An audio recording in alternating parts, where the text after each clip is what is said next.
Soil can be identified based on its texture. Soil types according to texture include sandy soil, clay soil, silt soil and loamy soil. A. Sandy soil consists mainly of sand, and hence has sufficient air spaces. It is commonly referred to as light soil. This light soil allows water to pass through easily, taking plant nutrients with it. Therefore, this soil type needs constant manure. It is suitable for horticulture and other root crops like carrots. In Tanzania, sandy soils are found in many places, but they are dominant in the coastal belt. B. Clay soil consists mainly of very fine particles, with tiny air spaces. It contains little air but can hold much water. Therefore, it is referred to as heavy soil and is difficult to cultivate.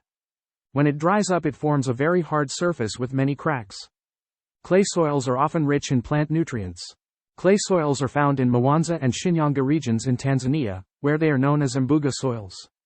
It can be sandy-loam soil if it contains more sand, silt-loam soil if it contains more silt, and clay-loam soil if it contains more clay.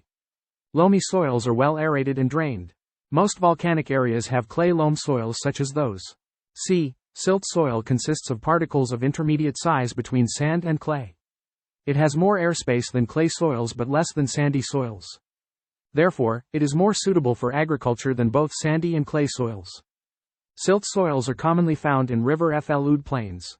D. Loamy soil consists of particles of various sizes. The type of loamy soil depends on the proportion of sand, silt, and clay in the soil.